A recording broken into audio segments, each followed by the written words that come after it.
बात कर लेते हैं कोरोना की, जिसे लेकर भारत सरकार पूरी तरह से अलर्ट है। सरकार ने आने वाले 40 दिनों को काफी महत्वपूर्ण माना है और आने वाले 40 दिनों के लिए चेतावनी दी है। सरकार का कहना है कि आने वाले 40 दिन में कोरोना के केसेस बढ़ सकते हैं। स्वास्थ्य मंत्रालय के मुताबिक इससे पहले भारत में जब भी कोरोना वायरस के मामले बढ़े हैं तो शुरुआत चीन से होते हुए जापान, यूरोप और अमेरिका के बाद भारत का नंबर आता है। पिछले पैटर्न को देखते हुए भारत में खतरे वाले दिनों की शुरुआत हो चुकी है।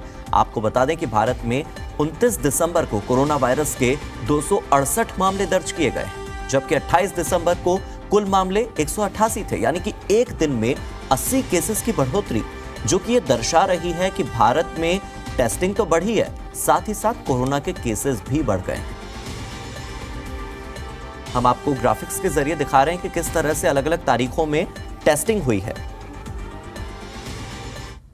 भारत में स्वास्थ्य मंत्रालय ने अंदेशा जताया है कि कोरोना वायरस के लिहाज से अगले 30 से 40 दिन भारत के लिए अहम हो सकते हैं। कोरोना के मामले बढ़ सकते हैं। इस आकलन के पीछे की वजह क्या है, ये समझते हैं डॉक्टर चंद्रकांत लहरिया से, जो पब्लिक हेल्थ एक्सपर्ट हैं। डॉक्टर साहब, जिस तरह से माना जा रहा है कि एक और सर्ज आ सकती है, तो उसके पीछे का एनालिसिस क्या है, क्यों इसलिए ये माना जा रहा है?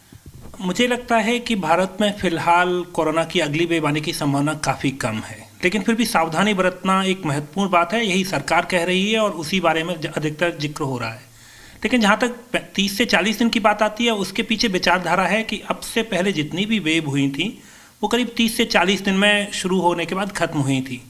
लेकिन जैसा कि मैंने पहले कहा, भारत में चौथी लहर आने की संभावना काफ़ी कम है। इसकी कुछ वजह हैं, जैसे कि भारत में अधिकतर लोगों को वैक्सीन लग चुकी है, साथ ही भारत में 3 बड़ी लहरें आ चुकी हैं और उसके बाद लोगों को नेचुरल इम्यूनिटी हो चुकी है। तो अभी जो फिलहाल स्थिति है वो हाइब्रिड इम्यूनिटी की स्थिति है। तो ज़रूरी नहीं है कि पिछले 3 बार क्या हुआ था उसी तरह से इस वेव का पैटर्न फॉलो किया जाए। तो भले ही 30 से 40 दिन की बात हो रही है, लेकिन मुझे लगता नहीं है कि भारत में वेव आएगी तो 30 से 40 दिन की बात का कोई इतना अधिक महत्व नहीं है जी। तो अगले, जैसे हम मान के चलें कि कुछ एक मामले बढ़ सकते हैं, भले ही हॉस्पिटलाइजेशन ना बढ़े, ऐसे में किस तरह की प्रिकॉशंस लोगों को बरतने की जरूरत? नहीं लगता कि भारत में मामले इतने अधिक बढ़ेंगे। अगर कभी कुछ केसेस बढ़ते भी हैं तो वो इसलिए होगा क्योंकि टेस्टिंग अधिक हो जाएगी, लेकिन केसेस के बढ़ने की संभावना नहीं है। जो चीन में परिस्थिति है वो पूरी तरह अलग है। वहाँ पर आबादी को नेचुरल इन्फेक्शन नहीं हुआ था। जैसा कि मैंने पहले कहा, भारत में आबादी को नेचुरल इन्फेक्शन हो चुका है।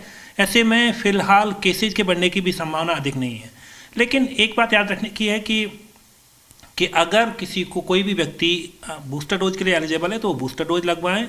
साथ ही अगर वो हाई रिस्क व्यक्ति, जैसे कि 60 साल से अधिक उम्र का या 18 से 59 साल में जिसको कोई भी कोमॉर्बिडिटी है, उन व्यक्तियों को थोड़ी सावधानी बरतने की ज़रूरत है। अगर आप भीड़ भरे इलाके में जाते हैं तो मास्क पहन सकते हैं। बाकी अन्य आबादी को जो वैक्सीनेटेड है, हेल्दी है, अधिक कुछ करने की जरूरत नहीं है। भीड़ से बचना बस, भीड़ से बचना सिर्फ हाई रिस्क पॉपुलेशन के लिए। पूजा मक्कड़जी, मीडिया, दिल्ली।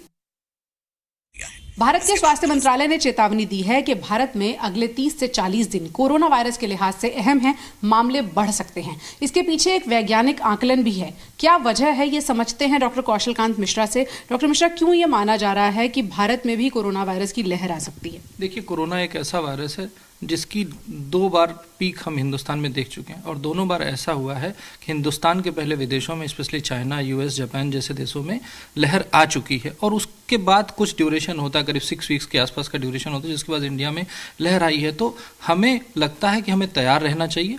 हालांकि 2 बार की जिस तरह से वेव आई है, उससे हमारा इंफ्रास्ट्रक्चर, मेडिकल हेल्थ स्टाफ हर तरह से पूरी तरह से एक्सपीरियंस हो चुका है, लेकिन फिर भी तैयारी रखने में कोई बुराई नहीं है। क्योंकि कोरोना